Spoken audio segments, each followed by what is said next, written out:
Hello বন্ধুরা, আমি মাইতি। আমাদের AID ভয়েস চ্যানেলের সকল প্রকার পাঠগল্প পেতে এবং শুনতে আমাদের চ্যানেলটি সাবস্ক্রাইব করে আমাদের পরিবারের একজন হয়ে পাশে থাকুন। Thank you.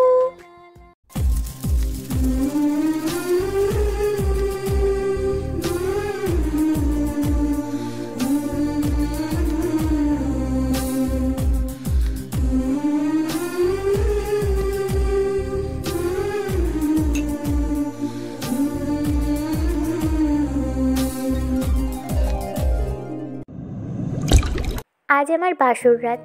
বোরখা পরে বসে আছি বাসর ঘরে। আমার বিয়েটা সব মেয়েদের মতো হয়নি। আমার বিয়েটা একটু অন্যরকমভাবেই হয়েছে।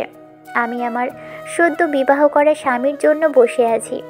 জানি না সে কখন আসবে, আদৌ কি আসবে নাকি আসবে না তাও আমি জানি না।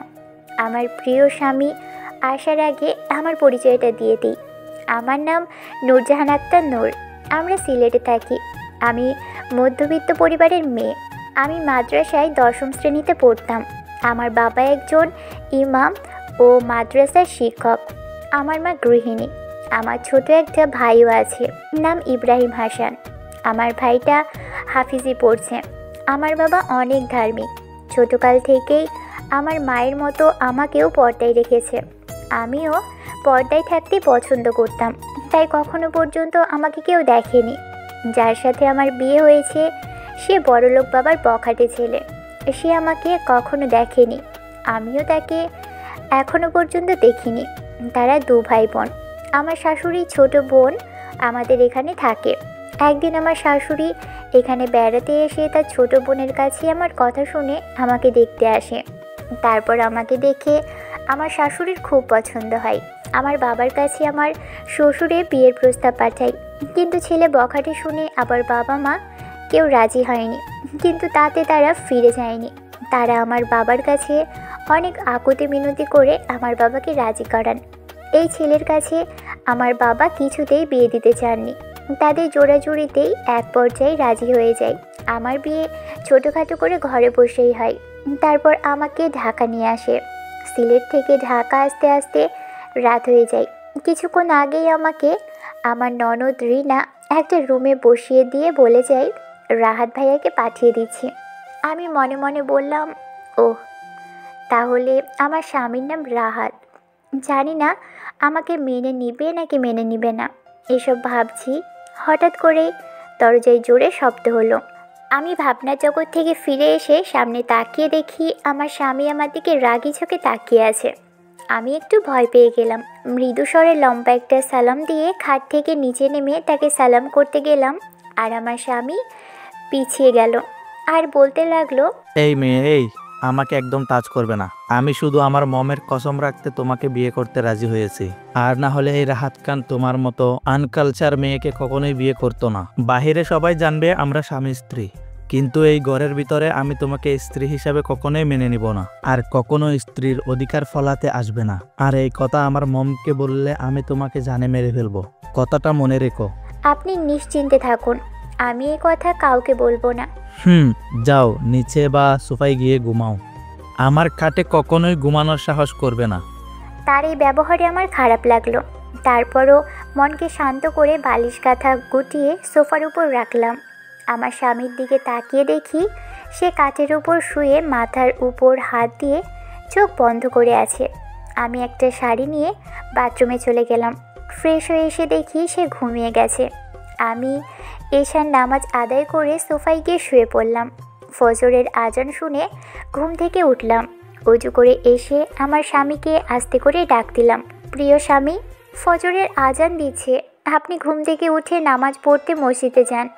একবার ডাক দিলাম, কিন্তু তার কোনো সাড়া শব্দ না পেয়ে তার গায়ে হাত দিয়ে ডাকতে লাগলাম, প্রিয় স্বামী, ফজরের আজান দিচ্ছে, আপনি দয়া করে ঘুম থেকে উঠে নামাজ পড়তে যান। এবার আমার স্বামী আমার দিকে ঘুম চোখে তাকিয়ে এক লাফ দিয়ে খাটের এক পাশে গিয়ে পড়ে গেল। আর আমি তার এই কাণ্ড দেখে একটু মুচকি হাসলাম। সে আমার দিকে তাকিয়ে বলল, ঘুমিয়েছিলাম। হঠাৎ করে কারো ডাক শুনে সামনে তাকিয়ে আমি ভয়ে লাফ দিয়ে কাঠের নিচে পড়ে গেলাম। আর সে এটা দেখে মুচকে হাসতে লাগলো। ভয় ভয় আমি তাকে জিজ্ঞেস করলাম, তো তো তুমি কে? আমার রুমে কেন আসছো? প্রিয় স্বামী, আমি আপনার স্ত্রী। কাল যাকে আপনি পবিত্র কালেমা পাঠ করে বিয়ে করেছেন, আমি সেই নারী আর আপনার স্ত্রী। আমি ওর কথা শুনে কিছুক্ষণ ওর দিকে তাকিয়ে রইলাম। এক অপরূপ সৌন্দর্যের রূপ ছড়াচ্ছে ওর মায়াবিনী চেহারা দিয়ে। আমি মুগ্ধ হয়ে তাকিয়ে আছি ওর দিকে। এবার তাকিয়ে থাকতে দেখে ওর সুন্দর কণ্ঠে বলল, প্রিয় স্বামী, এভাবে তাকিয়ে কি দেখছেন? ওর মুখে প্রিয় স্বামী ডাক শুনে আমার ভীষণ রাগ হলো। তাই দাঁড়িয়ে বললাম, এই মেয়ে, আমাকে প্রিয় স্বামী বলে ডাকবে না। আর আমার ঘুম কেন নষ্ট করেছ? কেন আমাকে ডাক দিয়েছ? না মানে, ফজরের আজান দিয়েছে, তাই নামাজ পড়তে ডাক দিয়েছিলাম। এই কথা শুনে আমার ভীষণ রাগ হলো। তাই আমি ওর কাছে গিয়ে গালে জোরে একটা ছড় বসিয়ে দিলাম আর বলতে লাগলাম, আবার যদি আমার ঘুমের সময় আমাকে ডিস্টার্ব করেছিস তো তোকে আমি জানে মেরে ফেলবো। যা এখান থেকে। আমি কিছুক্ষণ গালে হাত দিয়ে তার দিকে তাকিয়ে চলে গেলাম নামাজ পড়তে। আর আমার প্রিয় স্বামী রাগে ফোঁস করতে করতে বিছানাতে গিয়ে ঘুমিয়ে পড়ল। আমি নামাজ শেষ করে মোনাজাতে আল্লাহর কাছে প্রার্থনা করলাম, হে আল্লাহ, আমার কোনো কষ্ট ও দুঃখ নেই, তুমি শুধু আমাকে একটু ধৈর্য দিও। আমি যেন আমার স্বামীকে খারাপ রাস্তা ও বখাটে থেকে সঠিক পথে এবং তোমার রাস্তায় ফিরিয়ে নিয়ে আসতে পারি। আমার প্রিয় স্বামীকে তুমি সুস্থ রেখো, ভালো রেখো, তুমি তাকে হেদায়েত দান করো আল্লাহ, আমিন। মোনাজাত শেষ করে কিছুক্ষণ কোরআন শরীফ পাঠ করলাম। তারপর বোরখা পরে নিচে গিয়ে সবার জন্য নাস্তা রেডি করলাম। নাস্তা তৈরি করতে করতে সবাই উঠে গেল, শুধু আমার স্বামী ছাড়া। আমার শাশুড়ি মা নিচে এসে আমাকে রান্নাঘরে দেখে খুব খুশি হলেন। আর আমি তাকে সালাম করলাম আর সে আমাকে বললেন, বেঁচে থাকো বৌমা। তুমি এত সকালে রান্নাঘরে কেন এসেছো মা? কাজের বউ আছে তো রান্না করার জন্য। তাতে কি হয়েছে মা, সে তো সবসময় রান্না করে, তাই আমি তাকে বলেছি রেস্ট নিতে। আজ আমি রান্না করব। মা, আপনারা টেবিলে গিয়ে বসুন, আমি খাবার দিচ্ছি। আমার লক্ষ্মী বৌমা। আচ্ছা, আমি তোমাকে একটা কথা জিজ্ঞেস করি। হ্যাঁ মা, বলুন কি বলতে চান। রাহাত কি তোমার সাথে খারাপ ব্যবহার করেছে? আমি এখন তাকে কি বলবো? মিথ্যা বলা যে পাপ। হে আল্লাহ, তুমি আমাকে মাফ করিও। না মা, সে আমার সাথে খারাপ ব্যবহার করেনি। আমি জানি রে মা, তুই মিথ্যা কথা বলতেছিস। জানিস মা, আমার ছেলেটা খুব ভালো ছিল, কোনো নেশা করতো না, মেয়েদের সাথে খারাপ ব্যবহার করতো না। কিন্তু এই 3 বছর ধরেই আমার ছেলেটা কেমন জানি হয়ে গেছে। রাত করে বাসায় ফিরতো, তার শরীর থেকে মদের গন্ধ আসতো। আমি কিছু জিজ্ঞেস করলে কিছুই বলতো না, চুপচাপ রুমে চলে যেত। দেখতে দেখতে আমার ছেলেটা একটা বখাটে পরিণত হয়। আমাদের কারোর কোনো কথা শুনে না, সব রকমের নেশা জাতীয় জিনিস ও সেবন করে। আমাকে তুই ক্ষমা করে দিস মা, আমি তোর জীবনটা নষ্ট করে দিলাম আমার বখাটে ছেলের সাথে তোকে বিয়ে দিয়ে। ক্ষমা করে দিস মা। মা, আপনি এভাবে বলবেন না। আমার আর তার জুটি মহান আল্লাহ ঠিক করে রেখেছেন, সেটা তো আমরা বদলাতে পারবো না। আপনি দয়া করে আমার কাছে ক্ষমা চাইবেন না। মা, তুই আমার ছেলেটাকে বকেটা থেকে ভালো পথে ফিরিয়ে আনতে পারবি না? আমি আমার ছেলেকে তোর হাতে তুলে দিলাম। দোয়া করবেন মা, আপনার মনের আশা মহান আল্লাহ ঠিক পূরণ করবেন। তাই যেন হয় রে মা। এখন চলুন, টেবিলে খাবার দিচ্ছি। মা, রাহাত কি ঘুম থেকে উঠছে? না মা, তিনি এখনো ঘুমোচ্ছেন। ও মা, রাহাত সকালে কফি খাই, তুমি বুয়াকে বলে কফি উপরে পাঠিয়ে দাও। মা, আমি তাকে কফি বানিয়ে দিয়ে আসছি, আপনারা নাস্তা করুন। ঠিক আছে মা। আমি কফি বানিয়ে উপরের রুমে নিয়ে গেলাম। তারপর আস্তে করে ডাক দিতে লাগলাম, প্রিয় স্বামী, আমি আপনার জন্য কফি নিয়ে এসেছি। প্রিয় স্বামী, উঠুন, সকাল হয়ে গিয়েছে। ঘুমোচ্ছিলাম, কে যেন প্রিয় স্বামী বলে ডাকছে। উঠে দেখি সেই মেয়েটি কফি হাতে দাঁড়িয়ে আছে। ওকে দেখে আমার রাগ উঠে গেল। তাই আমি কফির মগটা ওর হাত থেকে নিয়ে ওর ডান হাতটা ধরে গরম কফির মগের ভিতরে ঢুকিয়ে দিলাম। ওর মুখ থেকে আস্তে করে একটা আওয়াজ বের হলো। আমি অবাক হয়ে তাকিয়ে আছি। কিছুক্ষণ পর দেখলাম ওর চোখ থেকে পানি বের হচ্ছে। তাই আমি ওকে ছেড়ে দিয়ে ওয়াশরুমে চলে গেলাম। 2 বার ডাকার পর সে উঠল। তার চেহারাতে রাগী ভাব ছিল। সে উঠেই আমার হাতের থেকে কফির মগটা নিয়ে আমার ডান হাত মগের ভিতরে ঢুকিয়ে দিল। কফিটা অনেক গরম ছিল, তাই আমি ব্যথায় আহ করে উঠলাম। বড় সে আমার হাত মগের ভিতরেই ধরে রেখেছে। আমি সহ্য করতে পারছি না। আমার চোখ দিয়ে পানি পড়তে লাগলো। এটা দেখে সে আমার হাত ছেড়ে দিয়ে বাথরুমে চলে গেল। আর আমি সামনের জকের ভিতরে হাত দিয়ে বসে আছি। আমার চোখ দিয়ে শুধু পানিই ঝরছে। তারপর সে ফ্রেশ হয়ে বেরিয়ে পড়ল। এই, তুই এখনো এখান থেকে যাস নাই কেন? নেকা কান্না অন্য জায়গায় গিয়ে কর, আমার সামনে কান্না করবি না। যা এখান থেকে। ঠিক আছে প্রিয় স্বামী, আমি চলে যাচ্ছি। কিন্তু আপনি কি নিচে গিয়ে খাবেন, নাকি আমি আপনার খাবার উপরে নিয়ে আসবো? এই, তোকে আমি বলছি না আমাকে প্রিয় স্বামী বলে ডাকবি না? কেন ডাকিস? যা এখান থেকে, আমি নিচে গিয়ে খাবো। নূরজাহান কিছু না বলেই নিচে চলে গেল। নিচে গিয়ে দেখে সবাই খাবার খাচ্ছে। বৌমা, রাহাত ঘুম থেকে উঠছে? জি মা, উনি রেডি হয়ে আসছে। ভাবি, তুমি খেতে বসো আমাদের সাথে। রিনা, তুমি খেয়ে নাও, তোমার ভাইয়ার খাওয়ার পর আমি খাবো। এই কথা শুনে নূরজাহানের শাশুড়ি শ্বশুর রিনা একটু অবাক হলো। কিছুক্ষণ পর রাহাত নিচে নেমে কারোর সাথে কথা না বলে চেয়ারে বসে খেতে শুরু করলো। কিরে, বৌমা তোর জন্য না খেয়ে বসে আছে, আর তুই এসে খেতে বসে গেলি বৌমাকে না ডাক দিয়েই? এই কথা শুনে আমার রাগ উঠে গেল। তারপরও নিজেকে শান্ত করে বললাম, আমি তো তাকে না করিনি খেতে, সে চাইলে আমার পাশে বসে খেতে পারে। রাহাত ভালো করেই জানে নূরজাহান ওর সাথে খেতে বসবে না, কারণ ওর হাত গরম কফিতে পুড়ে গেছে। আপনারা খেয়ে নিন, আমি পরে খাবো। রাহাত এটা শুনে মনে মনে ডেভিল হাসি দিল। রাত খাওয়ার শেষে বাহিরে চলে যেতে নিলে ওর মা ওকে ডাক দিয়ে বলে, রাহাত, কোথায় যাচ্ছ? আজ থেকে তুমি অফিসে বসবে তোমার বাবার সাথে। ওহ মম, এখন না, আর কয়দিন পরে বসবো। এখন আমি যাই, আমার একটা জরুরি কাজ আছে। এটা বলে আমি চলে গেলাম। দেখেছো, তোমার ছেলে একটা কথাও শুনে না। বাবা, থাক না, আপনারা খেয়ে নিন। বৌমা, তুমি খেয়ে গিয়ে উপরে গিয়ে রেস্ট নাও। ঠিক আছে মা। রিনা ও শাশুড়ি উপরে চলে গেল আর নূরজাহান শ্বশুরে অফিসে চলে গেল। নূরজাহান খাবার নিয়ে বসে আছে, কিভাবে খাবে তা বুঝতে পারছে না। ওর হাতে অনেক জ্বালাপোড়া করছে। কোনো রকম খেয়ে উপরে চলে গেল। বিকালে নূরজাহান সেই পোড়া হাত নিয়ে রান্না করলো। শাশুড়ি অনেকবার না করেছিল, কিন্তু নূরজাহান তা শুনেনি। দুপুর হয়ে গেছে, রাহাত এখনো বাসায় আসেনি। নূরজাহান গোসল করে জোহরের নামাজ আদায় করে রিনার রুমে গেল। আসতে পারি রিনা? আরে এসো ভাবি, পারমিশন নেওয়ার দরকার নেই। বলছিলাম যে তোমার ভাইয়া কখন আসবে, আর সে কোথায় গিয়েছে? কোথায় আর যাবে, সেই ডে নাইট ক্লাব ছাড়া। ভাইয়া দুপুরে বাসায় আসে না, একেবারে রাতে বাসায় আসে। ও, সেখানে কি করে সে? কি আর করবে, মদ খায়, নেশা করে। নূরজাহানের এটা শুনে একটু খারাপ লাগলো। দুপুর গড়িয়ে রাত হয়ে গেছে, এখনো রাহাত বাড়ি ফিরেনি। বৌমা, তুমি খেয়ে নাও, রাহাতের আসতে অনেক রাত হবে।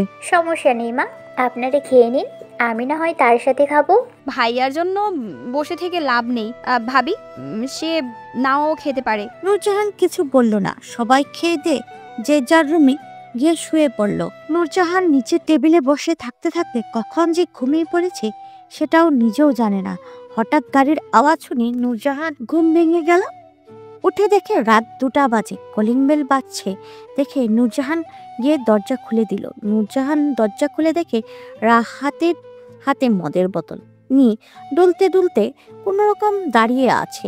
নূরজাহান মদের গন্ধ একটু বিরক্তি অনুভব করলো। রাহাত কোনো কথা না বলেই মদের বোতল হাতে নিয়ে ডুলতে ডুলতে উপরে চলে গেল। উপরে গিয়ে বিছানায় ধপ করে শুয়ে পড়ল। নূরজাহান উপরে গিয়ে দেখে রাহাত বিছানায় শুয়ে আছে। প্রিয় স্বামী, খাবার খেতে উঠুন। এই, তুই যা এখান থেকে, আমি খাবো না। প্রিয় স্বামী, দয়া করে অল্প খাবার খেয়ে নিন। বিছানায় শুয়েছিলাম, ওর মুখে আবার সে প্রিয় স্বামী ডাক শুনে আমার রাগ চরম পর্যায়ে উঠে গেল। তাই আমি ওর বাকি কথা বলতে না দিয়ে ওর গালে 2টা চড় দিলাম আর বললাম, তোকে আমি বলেছি আমাকে প্রিয় স্বামী বলবি না, তারপরও কেন বলিস? হ্যাঁ, আপনি আমাকে স্বামীর অধিকার না দিন, তাতে আমার কোনো সমস্যা নেই, কিন্তু আমাকে এই নাম ধরে ডাকতে না করবেন না দয়া করে প্রিয় স্বামী। না, তুই ডাকবি না। আমি তোকে না করেছি তাই তুই এই নামে ডাকবি না। আবার যদি ডাকিস তো তোর হাল আমি বেহাল করে দিব। কিছু বললাম না, আমার চোখ দিয়ে শুধু পানি গড়িয়ে পড়ছে। যা এখান থেকে, আমি ঘুমাবো, আমাকে ডিস্টার্ব করবি না। একটা কথা ছিল, দয়া করে রাগ করবেন না, আপনি মদ খাওয়া ছেড়ে দিন। আপনার বাবা মা আপনার জন্য এই নেশাকার জিনিসটা পছন্দ করে না। আর ইসলামের শরীয়তে এটা হারাম। আনাস ইবনে মালিক থেকে বর্ণিত, রাসূল সাল্লাল্লাহু আলাইহি ওয়াসাল্লাম বলেছেন, নেশাদার দ্রব্য পানকারী জান্নাতে যাবে না, পিতামাতার অবাধ্য ব্যক্তি জান্নাতে যাবে না, খোটা দানকারী জান্নাতে যাবে না। তাবগিরহা 2363। আব্দুল্লাহ ইবনু আমর থেকে বর্ণিত, যে ব্যক্তি মদ পান করবে আল্লাহ তার উপর 40 দিন সন্তুষ্ট হবেন না। আমহাদ হা 27644। তরগিব হা 3410। তাই প্রিয় স্বামী, আপনি এসব দ্রব্য পান করা ছেড়ে দিন। এসব দ্রব্য স্বাস্থ্যের জন্য ক্ষতিকর। নিচে তাকিয়ে মৃদু স্বরে এই কথাগুলো বললাম। চোখ তুলে তার দিকে তাকিয়ে দেখলাম তার চোখ রাগে লাল হয়ে গেছে। আমি এটা দেখে ভয়েতে আমার হাত পা কাঁপছে। ওর এই হাদিস শুনে রাহাতের মাথাটা আরো গরম হয়ে গেল। রাহাত ওর গাল চেপে ধরে বলল, তোর সাহস দিন দিন বাড়ছে, তাই না? অনেক তো হাদিস শুনিয়েছিস। এই রাহাত খানের সাথে কেউ উঁচু কণ্ঠ তো দূর, নিচু কণ্ঠেও কথা বলতে পারে না। আর তুই 3rd-person মেয়ে হয়ে আমাকে হাদিস শোনাচ্ছিস? তোর হাদিস শোনানো আজ বের করব আমি। এই কথা বলে রাহাত নূরজাহানের বোরখা টান দিয়ে ছিঁড়ে ফেলল। নূরজাহান ভয়াতে কিছু বলতে পারছে না। নূরজাহান শাড়ি পরা ছিল। রাহাত নূরজাহানকে ধাক্কা দিয়ে সোফার উপর ফেলে দিল। তারপর প্যান্টের বেল্ট খুলে হাতে করে নিয়ে নূরজাহানের পিঠের উপর আঘাত করতে লাগলো। নূরজাহান ব্যথায় ছটফট করতে শুরু করলো। তারপর মুখ দিয়ে একটাও শব্দ বের হলো না। রাহাত জোরে জোরে আঘাত করতে লাগলো। কিছুক্ষণ আঘাত করার পর রাহাত অবাক হয়ে গেল। এত মারার পরও মুখ থেকে কোনো শব্দ বের হচ্ছে না দেখে এইটা দেখে আরও জোরে জোরে মারতে শুরু করলো। নূরজাহান আর সহ্য করতে না পেরে একসময় অজ্ঞান হয়ে মাটিতে পড়ে যায়।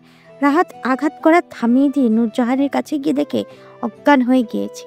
রাহাত এটা দেখে একটু ঘাবড়ে যায়। তাই সোজা রুম থেকে বেরিয়ে গাড়ি নিয়ে ক্লাবে চলে যায়।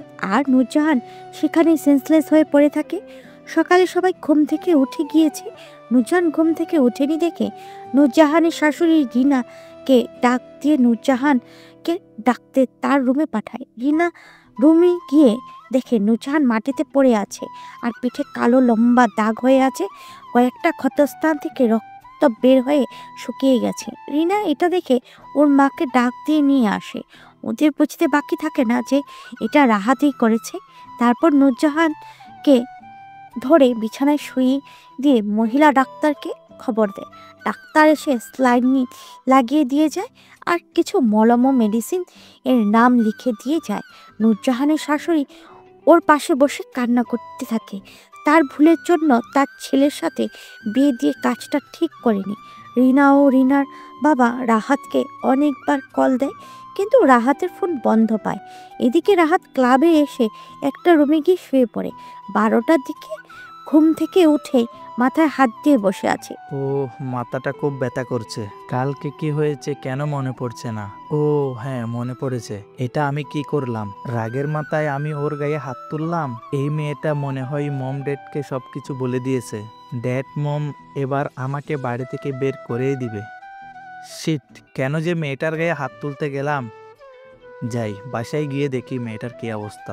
রাহাত বেড থেকে উঠে সোজা বাড়ির দিকে রওনা দেয়। বাড়ি গিয়ে গাড়ি থামিয়ে ভেতরে যায়। ভেতরে গিয়ে দেখে মাসুম খান রাহাতের বাবা মাথায় হাত দিয়ে বসে আছে।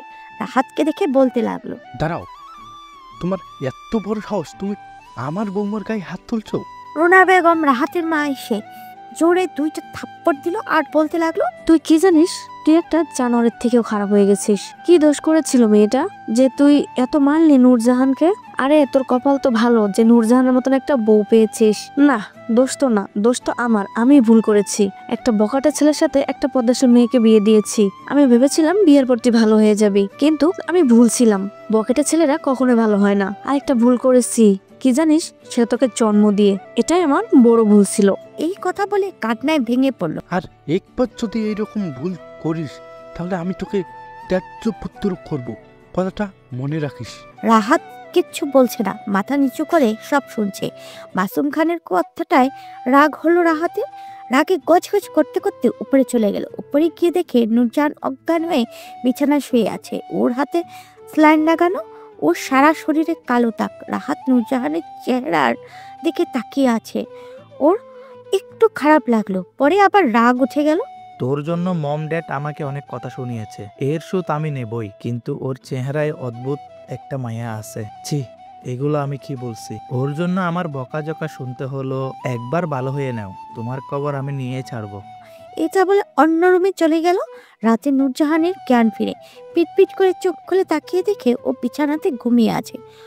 ওঠার চেষ্টা করে কিন্তু শরীরে কোনো শক্তি পাচ্ছে না, তাই আবার শুয়ে পড়ে। ভাবি তুমি শুয়ে থাকো, তোমার রেস্ট দরকার। রিনা, তোমার ভাইয়া কোথায়? উনি কি খাওয়া দাওয়া করেছে?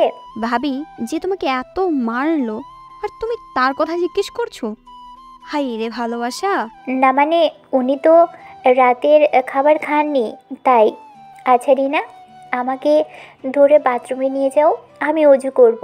আজকে নামাজ পড়তে পারিনি, 4 ওয়াক্ত নামাজ কাজা হয়েছে, সেটা পড়া দরকার। ভাবি তোমার শরীর অনেক দুর্বল, তুমি এখন রেস্ট নাও, পরে না হয় সব একসাথে কাজা পরে নিবে। বৌমা, তোমার এখন কেমন লাগছে? ভালো। রিনায়েল, স্যুপটা বৌমাকে খাইয়ে দে। আমি যাই, নিচে অনেক কাজ আছে। রিনা আর নূরজাহান স্যুপ খাইয়ে দিচ্ছে। কিছুক্ষণ খাবার পর রাহাত রুমে ঢুকে বলল, রিনা, সুপের বাটিটা আমাকে দে, আর তুই যা এখান থেকে। কেন? যেটা বলছিস সেটা কর, যা এখান থেকে। রিনা সুপের বাটি রেখে চলে গেল। রাহাত গেটটা লাগিয়ে দিল। এটা দেখে নূরজাহান একটু ভয় পেয়ে গেল। ওই শোন, তোকে আমি জাস্ট সহ্য করতে পারতেছি না। আমি তোকে ডিভোর্স দিতে চাই। তুই আমার মম ড্যাডকে বলবি যে তুই আমার সাথে থাকতে পারবি না, তুই ডিভোর্স চাচ্ছিস। তার জন্য আমি তোকে অনেক টাকা দিব। আমার কথা বুঝতে পেরেছিস?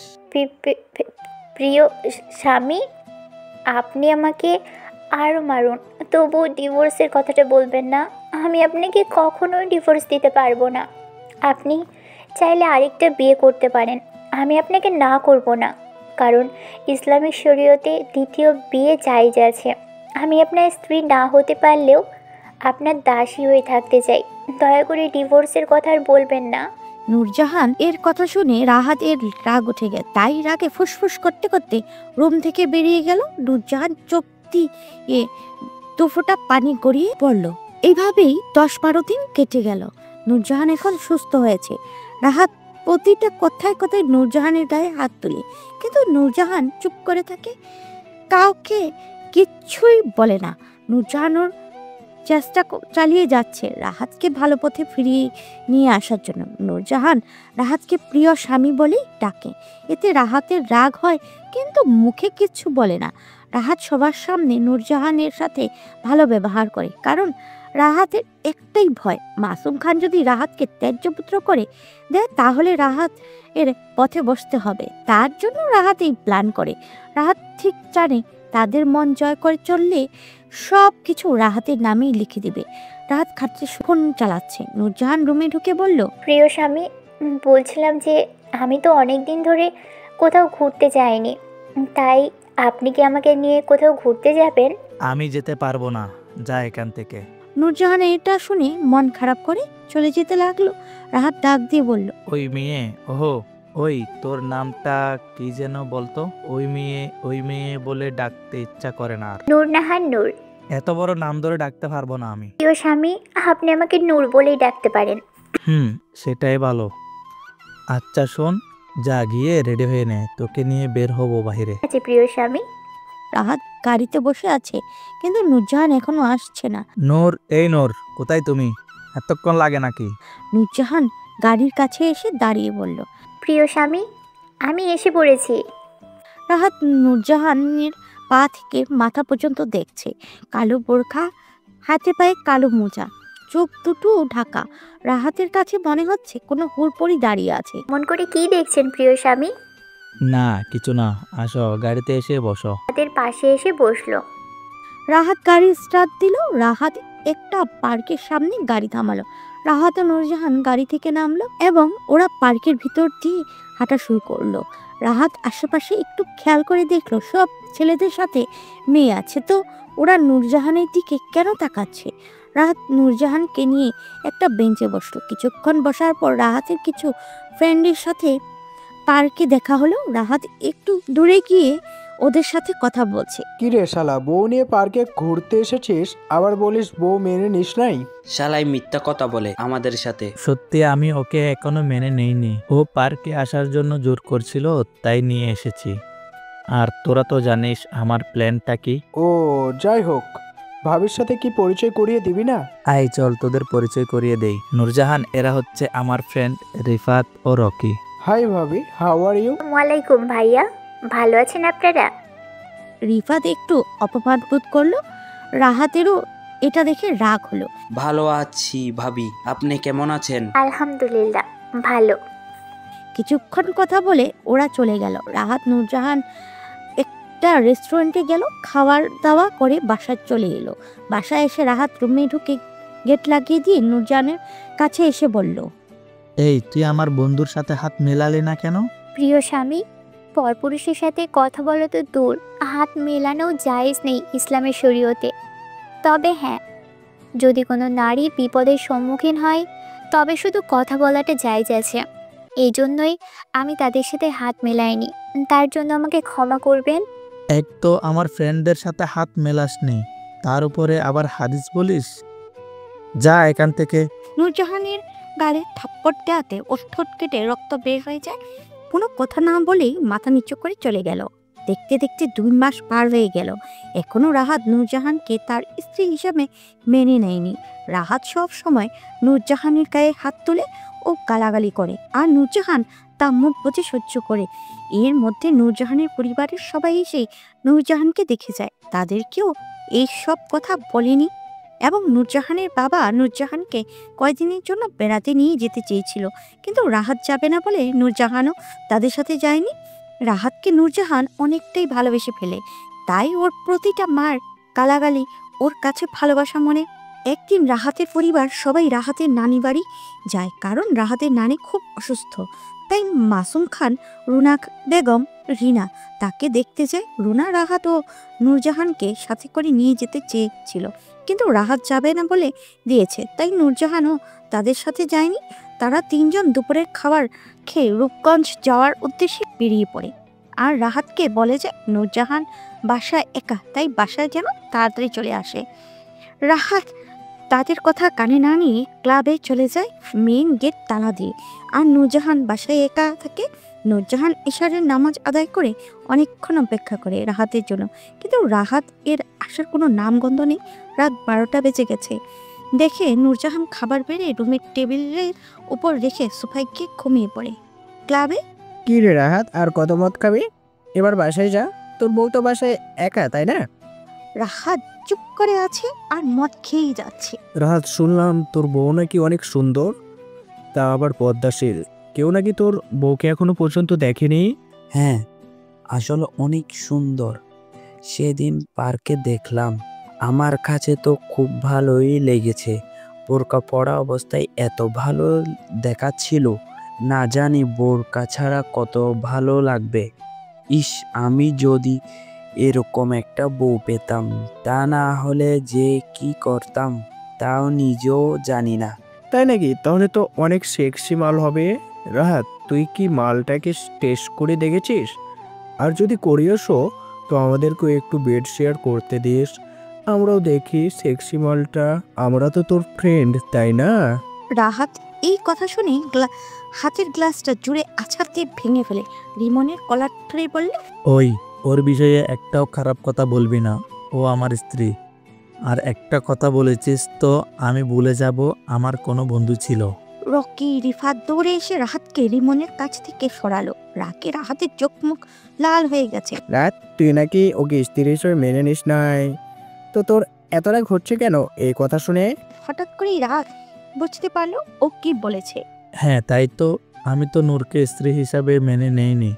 তাহলে ওর বিষয়ে এই কথা শুনে আমার কেন রাগ হচ্ছে? আমি কি নূরকে অজান্তেই ভালোবেসে ফেলেছি? না না, আমি কি বলছি? কিরে বল। রাহাত কিছু বলল না, মদের বোতল হাতে নিয়ে এক চুমুকে সব শেষ করে দিল। তারপর বোতলটা মাটিতে আছাড় দিয়ে ফেলে ক্লাব থেকে বের হয়ে গাড়িতে গিয়ে বসে। গাড়ি স্টার্ট দিল। ওরা অবাক হয়েছে ওর যাওয়ার দিকে তাকিয়ে রইল। রাহাত বাসায় পৌঁছে গাড়ি থেকে নেমে ঢুলতে ঢুলতে গেটের সামনে গেল, তালা খুলে গেট বন্ধ করে সোজা উপরে চলে গেল। এই কয়েকদিনের তুলনায় আজ মদটা বেশি খেয়ে ফেলেছে রাহাত। রুমে গিয়ে দেখে নূর খাবার টেবিলে রেখে সোফায় গিয়ে শোয়া পড়েছে। ডলতে ডলতে গেট লাগিয়ে বিছানায় গিয়ে বসলো। নূর বোরখা খুলে নীল রঙের শাড়ি পরে ঘুমিয়েছিল। ঘুমন্ত অবস্থায় নূরকে খুব সুন্দর লাগছিল। রাহাত বিছানায় বসে এক দৃষ্টিতে সোফায় ঘুমানো নূরের দিকে তাকিয়ে আছে। ওর চোখে কামনার নেশা ফুটে উঠেছে। রাহাত আস্তে আস্তে হেঁটে নূরের কাছে গেল। এক ধ্যানে কিছুক্ষণ নূরের দিকে তাকিয়ে রইল, তারপর আস্তে করে নূরকে কোলে উঠিয়ে বিছানায় নিয়ে শোয়ালো। রাহাত নূরের গোলাপি ঠোঁটে ঠোঁট রেখে কিস করতে লাগলো। হঠাৎ করেই নূরে ঠোঁটে কারো স্পর্শ পেয়ে জেগে উঠলো। নূর তাকিয়ে দেখলো রাহাত ওর ঠোঁটে কিস করছে। নূর কিছু না বলেই জোরে একটা ধাক্কা দিল। রাহাত নিচে গিয়ে পড়লো। নূর শোয়া থেকে উঠে বসে গেল। নূর এক ধাক্কায় রাহাত এর প্রচুর রাগ হলো। ক্ষমা করবেন প্রিয় স্বামী, আমি আসলে বুঝতে পারিনি। আর দয়া করে আমাকে ওই নেশা অবস্থায় স্পর্শ করবেন না। আপনি আজ অনেক নেশা করেছেন, আমি চাই না আপনি এই নেশা অবস্থায় আমাকে স্পর্শ করুন। এমনিতেই ধাক্কাতে রাহাতের রাগ উঠেছে, তার উপর এই কথা শুনে আরো রাগ উঠে গেল। রাহাত উঠে কিছু না বলে নূরের চুলের মুঠি ধরে ঠোঁটে কিস করতে লাগে। নূর মদের গন্ধ মনে হচ্ছে এমনি বমি করে দিবে। ধাক্কা দিয়েও সরাতে পারছে না। রাহাতকে চেপে ধরে কিস করতে থাকে। একসময় কিসগুলো কামড়ে পরিণত হয়। রাহাত কি করছে সেটা ও নিজেও জানে না। রাহাত হিংস্র পশুর মতো নূরের ওপর ঝাঁপিয়ে পড়ে। নূর কিছুতেই রাহাতকে বাধা দিতে পারে না, চোখ দিয়ে শুধু পানি গড়িয়ে পড়ে।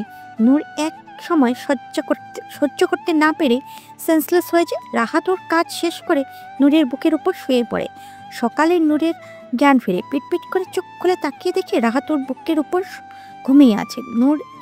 নূরের কাল রাতের কথা মনে পড়ে যায়। নূর এর শরীরে কোনো শক্তি নেই। আস্তে করে রাহাতকে বুকের উপর থেকে নামিয়ে গায়ে শাড়ি চড়িয়ে বাথরুমে চলে যায়। বাথরুমে গিয়ে গোসল সেরে বোরখা পরে নিচে যায়। নিচে নেমে রান্না করতে শুরু করে, কিন্তু নূরের শরীর এতটাই দুর্বল ছিল, নূর রান্নাঘরেই অজ্ঞান হয়ে পড়ে যায়। রাহাতের ঘুম থেকে উঠে দেখে ওর শরীরে কোনো কাপড় নেই। উঠে বসে রাতের কথা ভাবতে থাকে, আর সব মনে পড়ে যায়। ও শিট, এটা আমি কি করে ফেললাম। Shit shit. রাগ ও নেশার মাথায় আমি নূরকে এখন আমি কি বলবো। যাই আগে ফ্রেশ হয়ে আসি। রাহাত ফ্রেশ হয়ে বের হয়ে নূরের জন্য অপেক্ষা করছে, কিন্তু নূরের আসার কোনো নাম গন্ধও নেই। তাই ও নিচে নেমে নূর বলে ডাকতে থাকে, কিন্তু কোথায় কোনো সারা শব্দ পাচ্ছে না। এক পর্যায়ে রান্নাঘরে যায়। সেখানে গিয়ে দেখে নূর রান্নাঘরের মেঝেতে অজ্ঞান হয়ে পড়ে আছে। দৌড়িয়ে নূরের কাছে যায়। নূর, এই নূর। না, উঠছে না তো, ডাক্তার ডাকতে হবে। রাহাত নূরকে কোলে করে উপরে নিয়ে যায়। বিছানায় শুয়ে দিয়ে বোরখা খুলে দেয়। বোরখা খুলে দেখে গলায়, পেটও আরো অনেক জায়গায় দাগ হয়ে আছে। ছি, আমি এটা কি করেছি। আমার জন্য ওরা যে অবস্থা। এটা দেখে রাহাত বলতে থাকে। রাহাত আর দেরি না করে একজন মহিলা ডাক্তারকে ফোন করে বাসায় আসতে বলল। ডাক্তার এসে নূরজাহানকে দেখে বলল, এগুলো কিসের দাগ? ওনার শরীর এত দুর্বল কেন? উনি কি ঠিক মতো খাওয়া দাওয়া করে না? রাহাত কিছু বলছে না, চুপ করে আছে। রাহাত কিছু বলল না, শুধু মাথা নাড়িয়ে হ্যাঁ বলল। ডাক্তার কিছু মেডিসিনের নাম লিখে দিয়ে যায়। দারোয়ানকে দিয়ে সেই মেডিসিনগুলো আনায়। নূরজাহানের জ্ঞান ফিরে দেখে ও বেডে শুয়ে আছে। উঠতে চাইলে উঠতে পারে না। তাক, আর উঠতে হবে না। এই মেডিসিনগুলা খেয়ে নাও, তারপরে স্যুপটা খাও। নূরজাহান মুখে কিছু বলল না, মাথা নাড়িয়ে হ্যাঁ বলে ওষুধগুলো খেয়ে স্যুপটা খেতে শুরু করলো। নূর, আই এম সরি। আমি আসলে কাল একটু বেশি নেশা করে ফেলেছি, তাই তোমার সাথে। প্রিয় স্বামী, আমার উপর আপনার হক আছে, এতে সরি বলার দরকার নেই। রাহা আর কিছু বলল না, চুপ হয়ে রইল। 5-6 দিন পর মাসুম খান, রুনা বেগম, রিনা রূপগঞ্জ থেকে বাসায় ফিরে আসে। এই 5-6 দিন রাহাত নূরজাহানকে রান্নাবান্না ও ঘরের কোনো কাজ করতে দেয়নি। বাহিরের থেকে খাবার এনে খেয়েছে। রাহাত নেশা করেছে ঠিকই, কিন্তু বেশি নেশা করে বাসায় আসেন। বৌমা, একটু আসবো? মা, বলার দরকার নেই, আপনি ভিতরে চলে আসেন। কি করছো বৌমা? মা, একটু হাদিস পড়ছিলাম, কিছু বলবেন মা? হ্যাঁ, কিছু বলতে চাই। আচ্ছা বৌমা, রাহাত তোমার সাথে এখন খারাপ ব্যবহার বা তোমার গায়ে হাত তুলে না তো? না মা, সে আমার গায়ে হাত তো দূর, আমার সঙ্গে খারাপ ব্যবহারও করে না। আজ শুনে খুশি হলাম। আচ্ছা তুমি পড়ো তাহলে, আমি যাই। হুম। রাতে রাহাত আজ আগের মতো ড্রিঙ্ক করে বাসায় ফিরেছে। রুমে এসে বিছানায় শুয়ে পড়লো। নূরজাহান এসে বলল, প্রিয় স্বামী, আপনার খাবার বেড়ে রেখেছি, হাত মুখ ধুয়ে খানা খেতে আসুন। তুই যা এখান থেকে, আমার কুদে নেই, আমি খাবো না। প্রিয় স্বামী, আপনি এভাবে যদি রাতে না খেয়ে ঘুমান তাহলে আপনার স্বাস্থ্যের ক্ষতি হতে পারে। আপনি যদি বলেন তাহলে আমি আপনাকে খানা খাইয়ে দিই। রাহাত শোয়া থেকে উঠে নূরজাহানের গালে 2টা থাপ্পড় মারে। তোকে কে বলেছে আমাকে খাইয়ে দিতে? 4-5 দিন ভালো ব্যবহার করেছি, তার জন্য মাথায় উঠে গেছিস? এটা ভাবিস না ভালো ব্যবহার করলে আমি তোকে মেনে নিয়েছি। আরে ভালো ব্যবহার তো কুকুরের সাথেও করি, তাই বলে কি তাকেও কোলে নিয়ে নাচতে হবে? লিমিট মতো থাক, লিমিট ক্রস করিস না, তার পরিণাম ভালো হবে না। যা আমার সামনে থেকে। নূরজাহান গালে হাত দিয়ে নিচের দিকে তাকিয়ে কথাগুলো শুনছিল। রাহাতের কথা কোনো উত্তর দিল না, শুধু চোখ দিয়ে পানি পড়তে লাগলো। রাহাত এটা বলে ঘুমিয়ে পড়ে। নূরজাহান রাহাতের সামনে থেকে চলে এসে উঁচু করে তাহাজ্জুদের নামাজ আদায় করে নামাজ শেষ করে মুনাজাত ধরে আল্লাহর কাছে বলে, হে মহান আল্লাহ, আমার কোনো রাগ নেই আমার প্রিয় স্বামীর উপর। তুমি আমার এই কষ্ট ও চোখের পানি বিনিময়ে আমার স্বামীকে ভালো পথে ফিরিয়ে এনে দাও। আমি চাই ও ভালো পথে ফিরে আসুক। আমার প্রিয় স্বামী যেন 5 ওয়াক্ত নামাজ আদায় করে, তার মা বাবার কথা ঠিকমতো শোনে। তুমি আমার স্বামীকে ভালো পথে ফিরিয়ে এনে দাও। আমার প্রিয় স্বামী হায়াত তুমি বাড়িয়ে দাও আল্লাহ। তুমি আমার স্বামীকে হেদায়েত দান করো আল্লাহ, হেদায়েত দান করো আল্লাহুম্মা আমিন। নামাজ শেষ করে ঘুমাতে চলে গেল। ফজরের আজান শুনে ঘুম থেকে উঠে গেল এবং রাহাতকেও নামাজ পড়তে ডাক দিল। রাহাত নামাজ পড়তে ওঠেনি, বরং রাগ নিয়ে নূরজাহানকে গালাগালি করে ও গালে 2টা চড় দেয়। এবারে নূরজাহান প্রতিটা অত্যাচার সহ্য করতে থাকে। রাহাতের এভাবেই চলতে চলতে 1 মাস কেটে যায়। হঠাৎ একদিন রাত 2টার সময় খবর আসে রাহাত রাতে ড্রিঙ্ক করে গাড়ি চালাচ্ছিল, আর একটা ট্রাক এসে রাহাতের গাড়িতে সাথে ধাক্কা লাগে। রাহাত এর অ্যাক্সিডেন্ট হয়ে যায়। রাহাতের দেহ গাড়ি থেকে বের করে কিছু লোক ধরাধরি করে হাসপাতালে নিয়ে যায়। ওরা সবাই হাসপাতালে এসে দেখে রাহাত আইসিইউতে আছে। ডাক্তার ওদেরকে বলে হাতে ও পায়ে বেশি ব্যথা পেয়েছে আর ডান পাটা ভেঙে গেছে। এই কথা শুনে রিনা কান্নায় ভেঙে পড়ে। মা, রিনা দয়া করে কাঁদবেন না, আল্লাহর উপর ভরসা রাখুন, দেখবেন সব ঠিক হয়ে যাবে। কি থেকে কি হয়ে গেল রে মা? আমার ছেলেটা কেন যে আমাদের কথা শুনে না? আহা, কানা থামাও না। এটা তোমার ছেলের আল্লাহ দেওয়ার একটা শাস্তি, সেটা তো ভোগ করতেই হবে। বাবা, মা, আপনারা বাসায় চলে যান, আমি আর রিনা এখানে থাকি। কিন্তু মা, তোমরা 2 জন মেয়ে। বাবা, আমি আছি তো, তুমি মমকে নিয়ে বাসায় যাও। এখানে থাকলে মম ভাইয়ার জন্য টেনশন করতে করতে প্রেশার উঠে যাবে। আচ্ছা ঠিক আছে, আমি যাব না। জালাল কি বলে, তোমার মমকে বাসায় পাঠিয়ে দিছি। সেটাই ভালো হবে বাবা। মাসুম খান রুনা বেগমকে বাসায় পাঠিয়ে দেয়। মাসুম খান, নূরজাহান ও রিনা আইসিইউর পাশে সিটে বসে আছে। ডাক্তার আইসিইউ থেকে বের হলে বলল, রুগীকে বেডে দেওয়া হয়েছে, আপনারা চাইলে দেখা করতে পারেন, তবে হ্যাঁ, তার সাথে বেশি কথা বলবেন না। ডাক্তার এটা বলেই চলে যায়। নূরজাহান মাসুম খান রিনা রাহাতকে যেই রুমে রাখা হয়েছে সেখানে যায়। সেখানে গিয়ে দেখে রাহাত এর হাতে পায়ে ব্যান্ডেজ করা ও হাতে স্যালাইন লাগানো।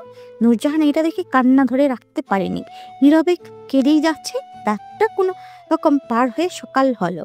রাহাতের এখনো জ্ঞান ফেরেনি। এটা দেখে সবাই আরো টেনশনে পড়ে গেল। ডাক্তার বলেছে রোগী প্রচুর নেশা করেছিল, তাই জ্ঞান ফিরতে দেরি হবে। নূরজাহান যায় না, মাঝে বসে কেঁদেই যাচ্ছে, খাওয়া দাওয়া ছেড়ে দিয়ে। রাত 4টায় রাহাতের জ্ঞান ফিরে। আস্তে করে পিটপিট করে চোখ খুলে তাকিয়ে দেখে চারদিকটা। রাহাত বুঝতে পেরেছে ও এখন কোথায় আছে। হঠাৎ করেই রাহাতের কানে কান্নার আওয়াজ শুনতে পায়। রাহাত একটু নড়েচড়ে উঠল দেখার জন্য কে কান্না করছে। জ্ঞান ফিরে আসার পর দেখলাম আমি হাসপাতালে। সেই রাতে আমার অ্যাক্সিডেন্ট হয়েছিল, কিন্তু সবাই কোথায়, কাউকে তো দেখতে পাচ্ছি না। হঠাৎ করে আমার কানে কান্নার আওয়াজ আসলো। আমি নড়াচড়া করতে লাগলাম, কিন্তু কেউ দেখতে পাচ্ছি না। গাড়টা একটু ঘুরিয়ে দেখলাম, কালো বোরকা পরা একটা মেয়ে জানামাজে বসে মোনাজাত করে কান্না করছে। আমার বুঝতে আর বাকি থাকে না এটা কে। কান্না করতে করতে হেঁচকি উঠে গেছে, তারপরও থামছে না। আজ আমি এইটুকু বুঝতে পেরেছি, নূর আমাকে খুব ভালোবাসে। আমার কাছে খারাপ লাগতে শুরু করলো ওর কান্না দেখে। আমি আস্তে করে নূরকে ডাক দিলাম, নূর, নূর। নূরজাহান রাহাত এর ডাক শুনতে পেয়েছে, তাই তাড়াতাড়ি মোনাজাত শেষ করে চোখ মুছে দৌড়িয়ে রাহাতের কাছে আসে। আপনার এখন কেমন লাগছে? আপনার কোথায় ব্যথা হচ্ছে বলুন, ডক্টরকে ডাক দিব? বাবা, রিনা তার জ্ঞান ফিরেছে, বলেন না প্রিয় স্বামী, আপনার কোথায় ব্যথা হচ্ছে? আমার কাছে এসে পাগলের মতো বলতে লাগলো, আমার মনে হচ্ছে ব্যথা আমি না, নূরই পেয়েছে। নূরের দিকে তাকিয়ে দেখলাম কান্না করতে করতে চোখ মুখ ফুলিয়ে ফেলেছে, মুখটাও শুকনো দেখাচ্ছে, মনে হয় ঠিকমতো খাওয়া দাওয়া করেনি। আমি ওর কথার উত্তর না দিয়ে একদিনে তাকিয়ে আছি ওর দিকে। রাহাত, এখন কেমন লাগছে তোমার? ভালো লাগছে ড্যাড। মম কোথায়? মম বাসায় গেছেন, তার টেনশনে প্রেশার বেড়ে গেছে, তাই বাসায় পাঠিয়ে দিয়েছি। আমি এখানে কয়দিন ধরে আছি? 2 দিন ধরে আসো, আর এখন তোমার জ্ঞান ফিরেছে। আচ্ছা, আমি ডাক্তারকে ডাক দিয়ে নিয়ে আসি। আর বৌমা, তুমি এখন কিছু খেয়ে নাও, কাল থেকে তুমি কিছুই খাওনি। রিনা, বৌমাকে খাবার দেই। রাহাত এই কথা শুনে একটু অবাক হলো। হ্যাঁ খাবো বাবা, আপনি ডক্টরকে ডাক দিয়ে নিয়ে আসুন। আসো ভাবি, খাবার খেয়ে নাও। দাঁড়াও, আসছি। আমি আগে নামাজ পড়ে নিই, তারপর।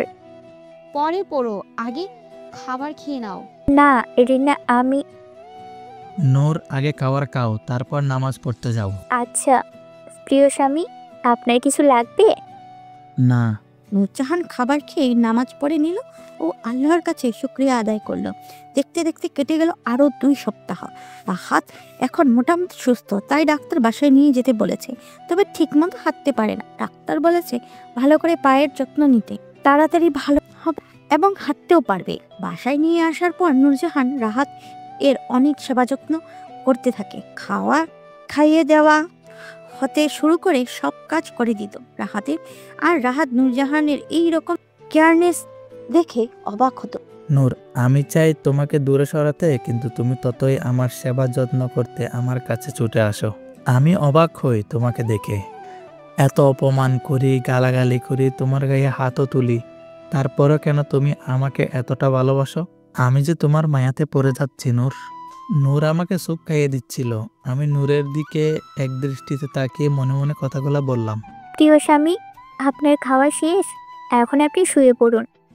এইটা বলে রাহাতকে শুইয়ে দিল। রাহাত বাচ্চাদের মতো নূরের কথা মতো নিয়ে শুয়ে পড়ল।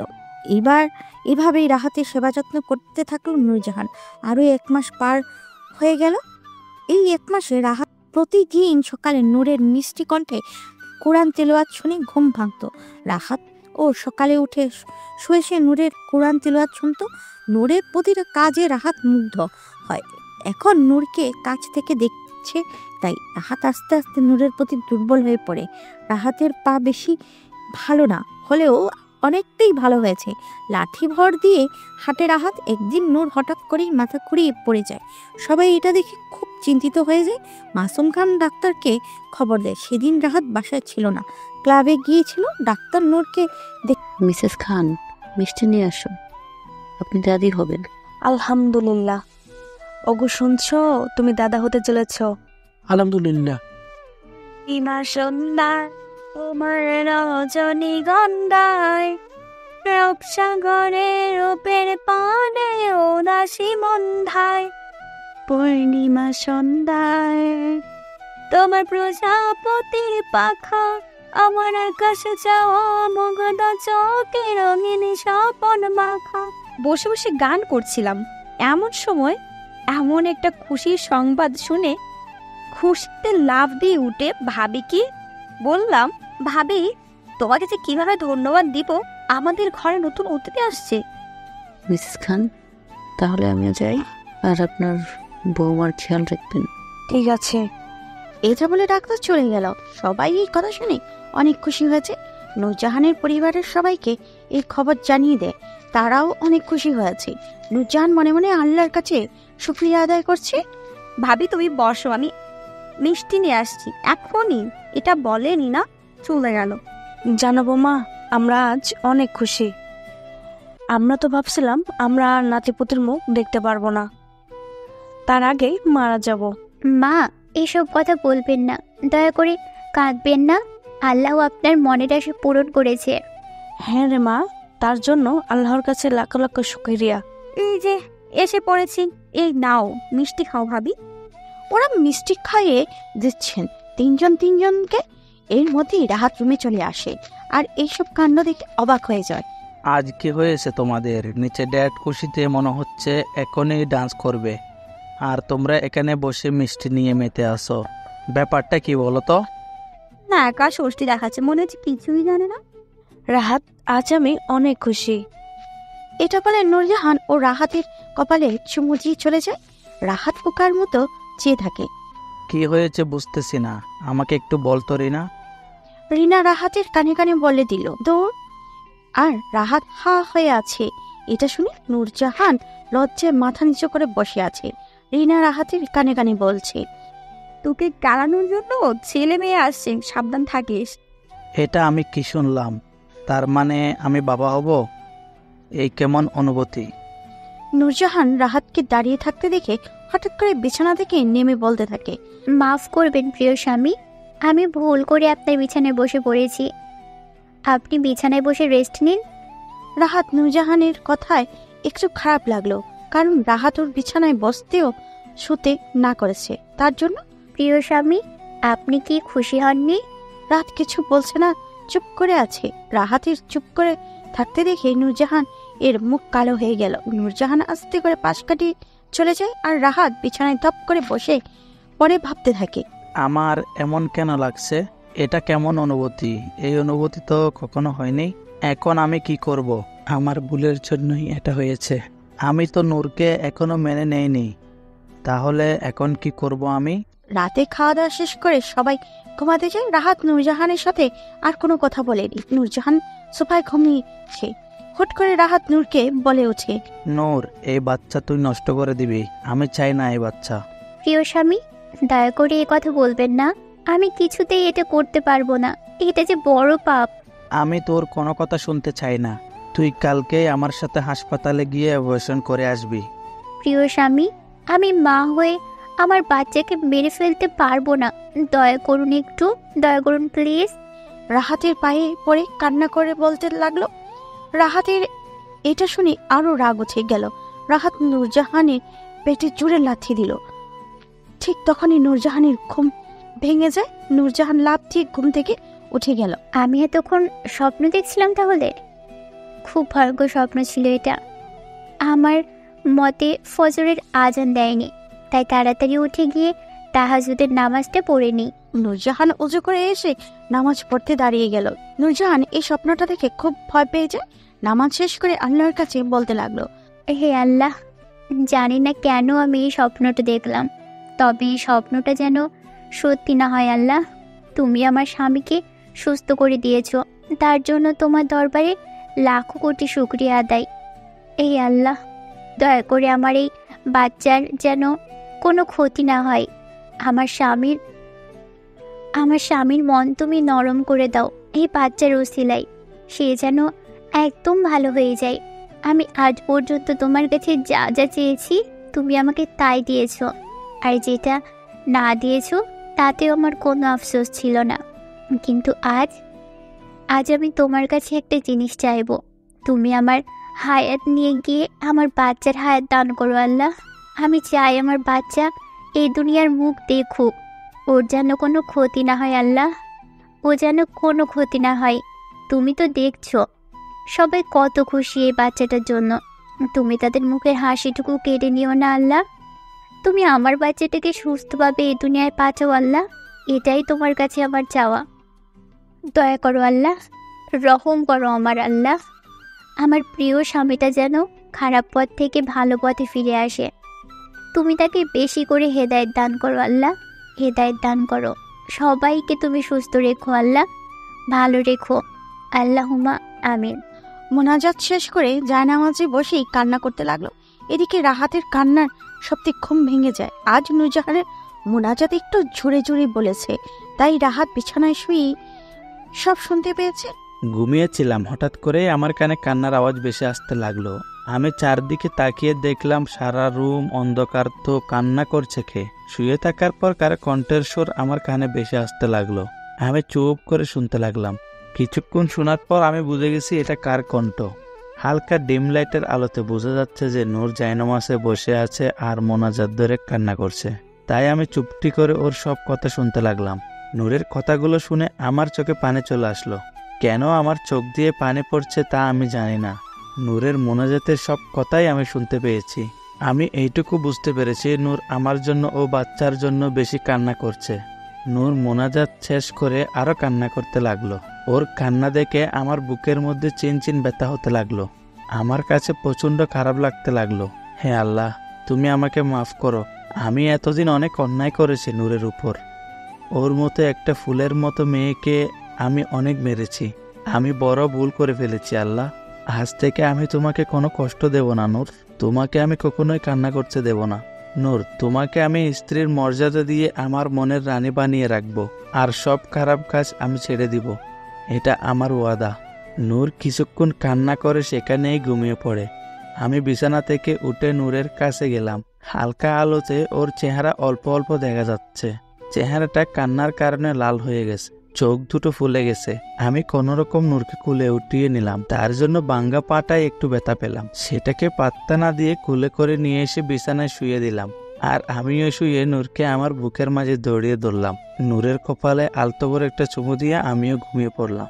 নূরজাহান আজ বেশি ঘুমিয়ে ছিল, তাই ফজরের আজান শুনতে পায়নি। সকালে নূরজাহানের ঘুম ভেঙে যায়। নূরজাহান চোখ মেলে তাকিয়ে দেখে ও রাহাতের বুকের মধ্যে ঘুমিয়ে আছে, আর রাহাত ওকে পরম যত্নে জড়িয়ে ধরে ঘুমিয়ে আছে। নূরজাহান কিছুক্ষণ রাহাতের ঘুমন্ত মুখের দিকে তাকিয়ে রইল। ঘুমন্ত অবস্থায় রাহাতকে নিষ্পাপ বাচ্চাদের মতো দেখাচ্ছে। নূরজাহান চোখ সরিয়ে নিয়ে উঠতে যাবে, তখন রাহাত বলল, নূর, এত নড়াচড়া করছে কেন? একটু ঘুমাতে দাও নূর পাখি। নূরজাহান এই কথা শুনে অবাক হয়ে যায়। নূর পাখি? ডাকটা শুনে আরো বেশি অবাক হয়। নূরজাহানের চোখ দিয়ে পানি গড়িয়ে পড়ল। রাহাতের বুকের মধ্যে গরম কিছু অনুভব করতে লাগলো, তাই চোখ মেলে তাকিয়ে দেখে নূরজাহান কান্না করছে। রাহাত চিন্তিত হয়ে বলল, নূর পাখি, কি হয়েছে তোমার? কোথায় ব্যথা পেয়েছো বলো বলো আমাকে। নূর কিছুই করছে না, শুধু কেঁদেই যাচ্ছে। এটা দেখে রাহাত আরো ঘাবড়ে যায়। কি হয়েছে নূর পাখি, বলো, কান্না করছো কেন? নূর মনে মনে আল্লাহর কাছে হাজার শুকরিয়া আদায় করছে আর কাঁদছে। আল্লাহ ওর তাকে সাড়া দিয়েছে, ওর মনের আশা পূরণ করেছে। কিছু হয়নি প্রিয় স্বামী, আমি তো খুশিতে কাঁদছি। সেটা আমি আপনাকে কিভাবে বোঝাবো? তাহলে কান্না করছো কেন? আবার যদি কান্না করতে দেখি তাহলে আমার চেয়ে খারাপ আর কেউ হবে না, কতটা মনে রেখো। নূর আজ খুশি। নূর ও রাহাতকে জড়িয়ে ধরে। প্রিয় স্বামী, আপনি এবার উঠে ফ্রেশ হয়ে নিন, আমি আপনার খাবার নিয়ে আসছি। তার আর দরকার নেই, আমি নিচে গিয়ে সবার সাথে খাবার খাবো। তুমি যাও, ফ্রেশ হয়ে নিচে গিয়ে সোজা চেয়ারে বসে খাবার খেতে শুরু করো। আর হ্যাঁ, রান্নাঘরে গিয়েছো তো আমি তোমার পা ভেঙে রেখে দিব। নূর বিছানা থেকে উঠে পাশের রুমে গিয়ে ফ্রেশ হয়ে নিচে নেমে টেবিলে গিয়ে বসে পড়ে। বাবা, আজ দেখি বলার আগেই খেতে বসে গেছো। তা তোমার ওগান্ডার বরটা কই? সে কি নিচে আসবে নাকি খাবার উপরে দিয়ে আসতে হবে? আমি এসে গেছি, আজ থেকে এখানেই বসে খাবার খাবো সবার সাথে। আর সাচ্চুন্নি, তুই বেশি কথা বলবি না। রাহাত এর এই কথা শুনে রিনা জুস খাচ্ছিল, সাথে সাথে বিষম খেল। আর রুনা বেগম মাসুম খান অবাক হয়ে তাকিয়ে আছে রাহাতের দিকে। আজ থেকে তোর খাবার কেউ নিয়ে যাচ্ছে না। রিনা রাহাত এর পানির গ্লাসটা হাতে নিয়ে পানি ঠকঠক করে খেয়ে দাঁড়িয়ে গেল আর বাইরের দিকে হাঁটা ধরল। এই রিনা, কোথায় যাচ্ছিস খাবার ছেড়ে? দাঁড়াও, দেখে আসি। আজ সূর্যটা। রিনা, বেশি কথা না বলে খেতে বস। রিনা দৌড়িয়ে বাইরে গিয়ে এসে ফট করে চেয়ারে বসে পড়ল। সূর্য তো ঠিক মতোই উঠেছে, তাহলে সবকিছু আমার উল্টো পাল্টা হচ্ছে কেন বুঝতে পারছি না। মম, রিনাকে কিছু বলো, না হলে কিন্তু ভালো হবে না, বলে দিচ্ছি। ওরা তিনজন কিছু বলছে না, মিটি মিটি হাসছে। হ্যাঁ রিনা, চুপ কর, খেয়ে নে। নূর, খাচ্ছ না কেন? তাড়াতাড়ি খাওয়া শুরু করো। ড্যাড, আজ থেকে আমি তোমার অফিসের সব দায়িত্ব নেব। সব কিছু আজ আমাকে বুঝিয়ে দাও, সব কিছু আজ আমাকে বুঝিয়ে দিবে। এবার মাসুম খান ছোটখাটো একটু বিষম খেলো, মাথায় হাত দিয়ে থাপ্পড় দিতে দিতে পানি খাচ্ছে। কি হয়েছে বুঝতে পারছি না, তোমরা আজ আমাকে এভাবে দেখছো কেন আর এসব বিহেভ করছো কেন? আমি কি এলিয়েন নাকি? রাহাত, তোমার শরীর ঠিক আছে তো বাবা? অবশ্যই ঠিক আছে। কেন? না মানে এমনি। রাহাত আর কিচ্ছু বলল না, সবার খাওয়ার হয়ে গেছে। রাহাত চেয়ার থেকে উঠে বলল, ড্যাড তুমি রেডি হও, আমিও রেডি হয়ে আসছি এখনই। আর নূর পাখি উপরে আসো তাড়াতাড়ি। রাহাত যাওয়ার পর রুনা বেগম ও মাসুম খান কান্না ধরে রাখতে পারলো না, কেঁদেই দিল। বাবা মা, আপনারা কাঁদছেন কেন?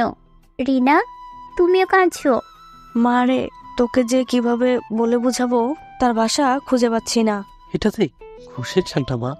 জানো ভাবি, আজ থেকে 3 বছর আগে আমরা এভাবে হাসি ঠাট্টা করে সকালের নাস্তা সারতাম, কিন্তু যখন থেকে ভাইয়া নেশা করা শুরু করলো তখন থেকেই আমাদের সাথে ভালো করে কথা বলতো না, আমাদের সাথে খেতে বসতো না, সবসময় বাহিরে খেত। কিন্তু আজ আমার ভাইয়াটা আগের মতোই হয়ে গেছে। সবই তোমার জন্য ভাবি। এভাবে বললো না রিনা, আল্লাহর রহমতে তোমার ভাই আজ ভালো পথে ফিরে এসেছে। হ্যাঁ রে মা, আল্লাহর দরবারে লাখ লাখ শুকরিয়া আদায় করি। নূর, এই নূর পাখি, কি হলো, আসছো না কেন? নূর উপরে চলে গেল। আজ সবাই অনেক খুশি, এক তো নতুন মেহমান আসছে, তার উপর রাহাত পুরোপুরি ভাবে ভালো হয়ে গেছে। নূর উপরে গিয়ে দেখে রাহাত কালো প্যান্ট সাদা শার্ট পরেছে, দেখতে ভালোই লাগছে রাহাতকে।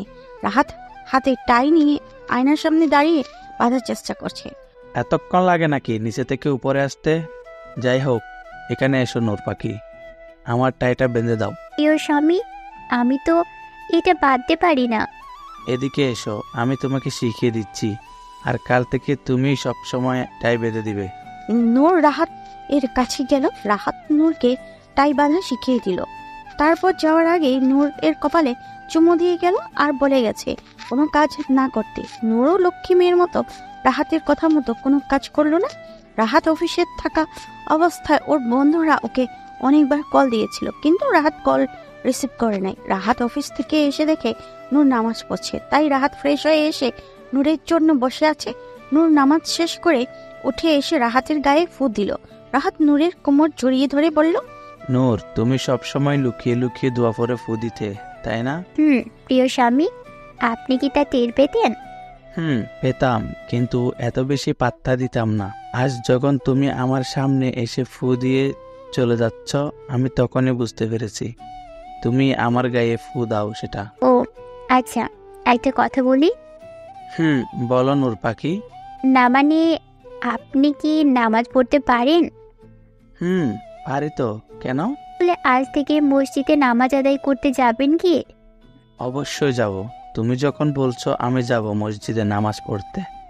এখন চলো নিচে গিয়ে খাবার খেয়ে আসি। চলুন প্রিয় স্বামী। ওরা নিচে গিয়ে খাবার খেয়ে উপরে চলে আসে। রাহাত নূরকে বলেছে হাদিসের বই পড়ে শোনাতে, তাই নূর হাদিসের বই পড়ে রাহাত শোনাতে লাগলো। রাহাত নূরের কোলে মাথা দিয়ে পরম যত্নে শুনতে লাগলো। রাহাত শুনতে শুনতে এক পর্যায়ে ঘুমিয়ে পড়ে। নূর তাকিয়ে দেখে রাহাত ঘুমিয়ে গেছে, তাই বই বন্ধ করে রাহাতকে বালিশে শুইয়ে দিয়ে কপালে চুমু এঁকে দেয়। এভাবে ওদের সময়গুলো কাটতে লাগলো। রাহাত প্রতিদিন নূরজাহানের কোরআন তেলাওয়াত শুনে ঘুম ভাঙতো। আর মাঝে মাঝে কিছু কিছু বিষয়ে হাদিস রাহাতকে শোনাতো। রাহাত তো এখন পুরোপুরি ভালো হয়ে গেছে, এখন আর নেশা করে না, ক্লাবেও যায় না। রাহাত নামাজ পড়তো, কিন্তু ফজরের নামাজ পড়তে একটু কষ্ট হতো। রাহাত সারাদিন অফিসের কাজ করে ক্লান্ত শরীর নিয়ে যখন বাসায় ফিরত, তখন নূরের চেহারা দেখে ওর মুখে প্রিয় স্বামী ডাক্তার শুনে ওর সব ক্লান্ত দূর হয়ে যেত। রাহাত নূরকে অনেক ভালোবাসতো, 1 মিনিটও না দেখে পাগল হয়ে যেত। নূরও রাহাতকে তার দ্বিগুণ ভালোবাসতো। এভাবেই দিনের পর দিন, মাস এরপর মাস ওদের ভালো সময়গুলো কেটে যেতে লাগলো। কিন্তু কথায় আছে না, মানুষের ভালো সময় বেশি দিন থাকে না, ঠিক এরকমই ওদের সাথেও হয়েছে। হঠাৎ করেই নূরের পেন উঠলো। ওরা নূরকে হাসপাতালে নিয়ে গেল। হাসপাতালে নিয়ে যাওয়ার পর ডক্টর নূরকে আইসিইউতে নিয়ে গেল। নূরের অবস্থা খুব খারাপ ছিল। মাসুম খান রাহাতকে কল করে নূরের কথা বলে দিয়েছে। রাহাত নূরের কথা শুনে 1 মিনিটও দেরি না করে হাসপাতালের উদ্দেশ্যে বেরিয়ে পড়ে। এদিকে নূরকে আইসিইউতে নেওয়ার পর নূরের সামনে 2জন মহিলা ডক্টর একজন আরেকজনকে বলছে, শোনো, রোগীর কন্ডিশন বেশি ভালো না, যে কোনো একজনকে বাঁচানো যাবে, মা নয়তো বাচ্চা। হ্যাঁ, তাই দেখলাম। তার পরিবারের লোকের সাথে এ ব্যাপারে আলাপ করতে হবে। তারা যাকে বাঁচাতে বলবে আমরা তাকেই বাঁচাবো। হ্যাঁ, তাই চলো। আর এই মেয়েটির স্বামীর সাইন নিয়ে আসতে হবে। ডাক্তার 2জন বাইরে যাওয়ার জন্য পা বাড়ায়, কিন্তু নূরের ইশারাতে নূরের কাছে যে ডাক্তার 2জন আস্তে কথাগুলো বলছিল, কিন্তু নূর তাদের সব কথা শুনে ফেলে। নূরের মুখে অক্সিজেন মাস্ক লাগানো ছিল। নূর আস্তে করে মাস্কটা খুলে ডাক্তারকে হাতের ইশারা দিয়ে ডাক দেয়। ডাক্তার 2জন নূরের হাতের ইশারা দেখে নূরের কাছে আসে। নূর আস্তে করে হাত দিয়ে অক্সিজেন মাস্কটা খুলে বলতে লাগলো, দয়া করে আমার একটা কথা রাখুন আপনারা। জি বলুন, কি বলতে চান আপনি? আমার বাচ্চাটাকে আপনারা বাঁচান। এই কথাটা বলে চোখের পানি ছেড়ে দিল। আপনি সব কথা শুনে ফেলেছেন? ও ডক্টর, দয়া করুন আমার বাচ্চাটাকে বাঁচান আপনারা। আপনি শান্ত হন। আমরা আপনার পরিবারের কাছে জিজ্ঞেস করে আসছি, তারা যা বলবে আমরা তাই করব। আমাদের হাতে সময় খুব কম। আমি জানি আমার পরিবারের সদস্যরা কি বলবে। তারা আমার বাচ্চাকে নয়, আমাকে বাঁচাতে বলবে। কিন্তু আমি মা হয়ে আমার বাচ্চাকে কিভাবে নিজের চোখে সামনে মারা যেতে দেখতে পারবো বলুন? আপনারা দয়া করে আমার পরিবারের লোকের কাছে এই কথাটা বলবেন না। অপারেশন হয়ে গেলে তাদের কাছে বলে দিয়েন। দেখুন মিসেস নূর, আমরা এটা করতে পারবো না। এটা বড় অন্যায়। তাদের এই বিষয়ে জানার পুরোপুরি হক আছে। দয়া করেন আপনারা। আমি দুনিয়ার আলো বাতাস দেখেছি, এই দুনিয়ার শান্তি ভোগ করেছি, কিন্তু আমার বাচ্চাটা সে তো কিছুই দেখেনি। আর এখন যদি আসার আগে এই দুনিয়া ছেড়ে চলে যাই, তাহলে আমি একটা মা হয়ে কিভাবে এটা সহ্য করব বলুন? আপনাদের পায়ে পড়ছি, দয়া করে আমার বাচ্চাটাকে এই দুনিয়ার মুখ দেখার সুযোগ করে দিন। ওর বাবার ভালোবাসা থেকে ওকে বঞ্চিত করবেন না, আল্লাহর দোহাই লাগে। ডাক্তার 2জনই নূরের কথা শুনে খুব খারাপ লাগলো। ঠিক আছে, আমরা আপনার বাচ্চাকেই বাঁচাবো। নার্স, অপারেশন এর ব্যবস্থা করো। আপনাদের কাছে আমি ঋণী হয়ে গেলাম। এভাবে বলবেন না। সব মারাই চায় তার ছেলে মেয়ে সুস্থভাবে দুনিয়াতে আসুক, কিন্তু আপনার মতো মা খুব কমই দেখেছি আমি। আপনি এই প্রথম যে কিনা তার সন্তানকে নিজের জীবনের বিনিময়ে দুনিয়াতে আনার জন্য বেকুল হয়ে গিয়েছেন। ধন্যবাদ আপনাদের। ডাক্তারদের অপারেশনের সব ব্যবস্থা করা হয়েছে। এখন শুধু রাহাতের আসার পালা। রাহাত আসলে পেপারে ওর সই নিয়ে অপারেশন শুরু করবে ডাক্তাররা। রাহাত হাসপাতালে পৌঁছে গেছে। গাড়িটা কোনো রকম থামিয়ে গাড়ি থেকে বের হয়ে দৌড়িয়ে উপরে চলে গেল এবং অপারেশন থিয়েটারের পাশে এসে দাঁড়ালো। মম, নূর কোথায়? নূর ঠিক আছে তো? শান্ত হ বাবা, নূরের অবস্থা বেশি ভালো না। আর কিছুক্ষণ পর নূরের অপারেশন শুরু হবে। তোর জন্যই অপেক্ষা করছিলাম আমরা। আপনি ওনার স্বামী? হ্যাঁ। এই পেপারটায় সাইন করে দিন। আমি নূরের সাথে একটু দেখা করতে চাই ডাক্তার। সরি মিস্টার রাহাত, এখন দেখা করা যাবে না। অপারেশনের সব ব্যবস্থা করা হয়ে গিয়েছে, তাই অপারেশনের পর দেখা করতে পারবেন। প্লিজ ডাক্তার, শুধু একবার দেখা করতে চাই। I am sorry. এটা বলে ডক্টর অপারেশন থিয়েটারের ভিতরে চলে গেল। রাহাত মন খারাপ করে বেঞ্চে বসে পড়ল।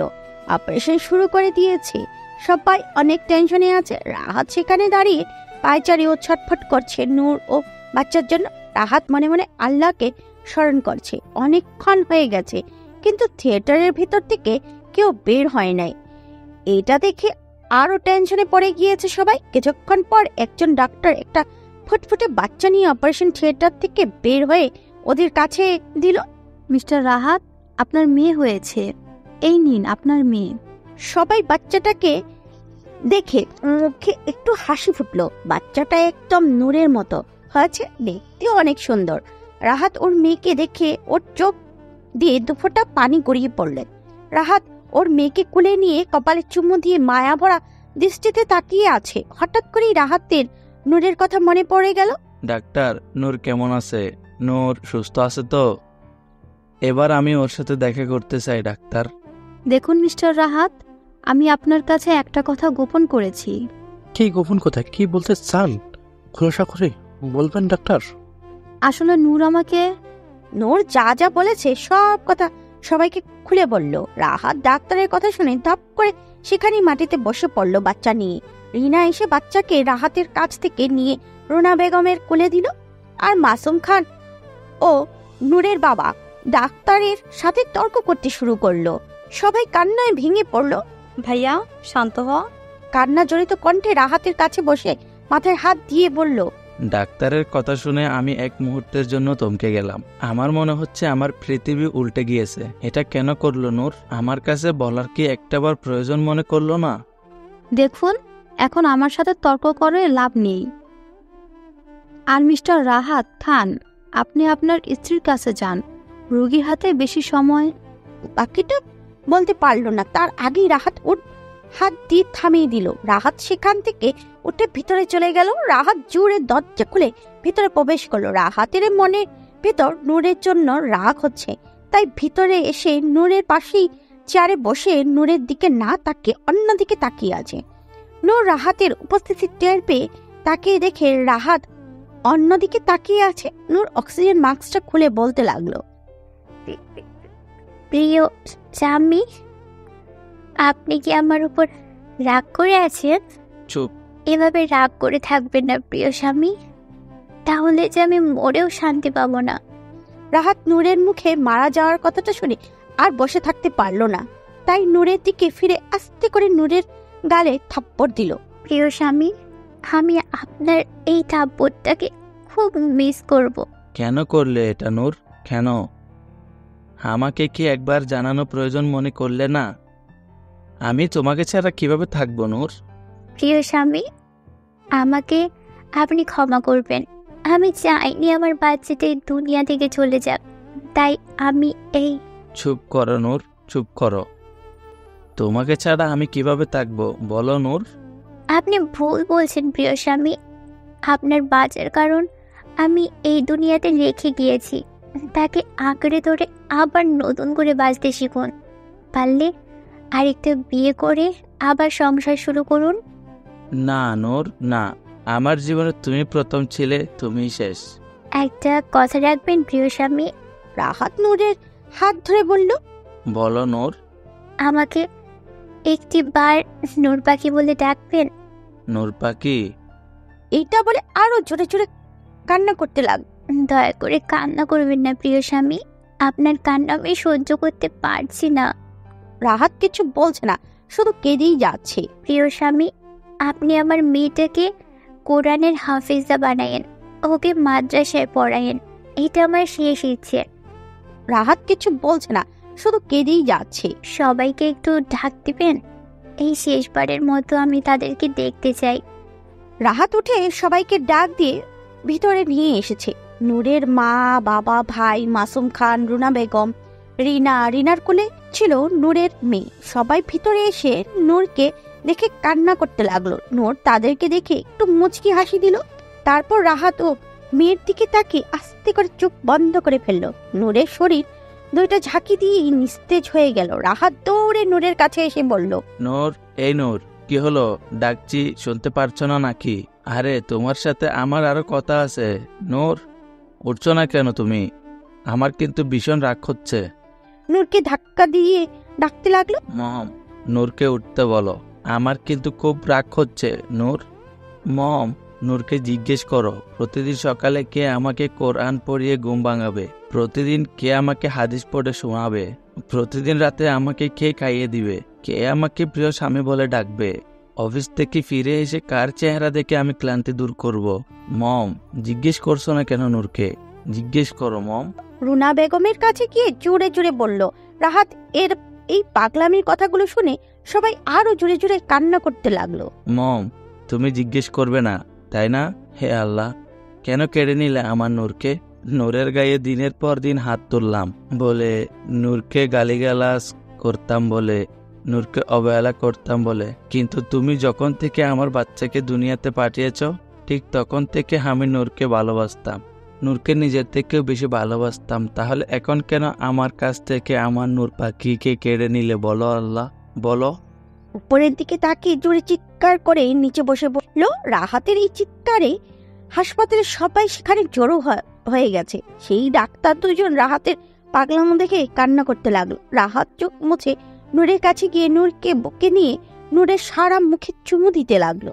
এই চুপ করো সবাই, নূর ঘুমাচ্ছে, তোমরা বাইরে যাও সবাই, না হলে ওর ঘুম যে ভেঙে যাবে। তাড়াতাড়ি বাইরে যাও সবাই। মুখে হাত দিয়ে গেটের দিকে ইশারা করে বাহিরে যেতে বলল। রাহাতের এইরকম পাগলামো দেখে মাসুম দেরি না করে ওয়ার্ড বয়কে ডেকে অন্য রুমে নিয়ে যেতে বলল। ওয়ার্ড বয়রা রাহাতকে ধরে নিয়ে যেতে লাগলো। ছাড়ো, আমি যাব না, আমি নূরের কাছে থাকবো। ছাড়ো বলছি, আমাকে নূর ডাকছে, আমাকে নূরের কাছে যেতে দাও। জোরে চিৎকার করে বলছে আর ছোটাছুটি করছে। রাহাতকে অন্য কেবিনে বেডে জোর করে শুইয়ে দিয়ে ঘুমের ইঞ্জেকশন দিয়ে দিল। রাহাত আস্তে আস্তে ঘুমের দেশে পাড়ি দিল। নূরের লাশ দাফন করা হয়েছে। রাহাত ঘুম থেকে উঠে পাগলামো করছিল। তারপর সবাই রাহাতকে বুঝিয়ে বলে, এখন মেয়েকে নিয়ে তোমার বেঁচে থাকতে হবে। রাহাত ওর মেয়েকে বুকে নিয়ে কান্না করে দেয়। আস্তে আস্তে রাহাত ওর মেয়েকে নিয়ে সুখে শান্তিতে বসবাস করতে লাগলো। রাহাতের মেয়ের নাম নিধি রেখেছে। নিধিকে নিয়ে এখন রাহাত বেঁচে আছে। এখনো রাহাত নূরের কবরের কাছে গিয়ে কান্না করে। নূর এর মুখে সে প্রিয় স্বামী ডাকটা খুব বেশি মিস করে। এভাবেই বাবা ও তার মেয়ের জীবন কাটতে লাগলো।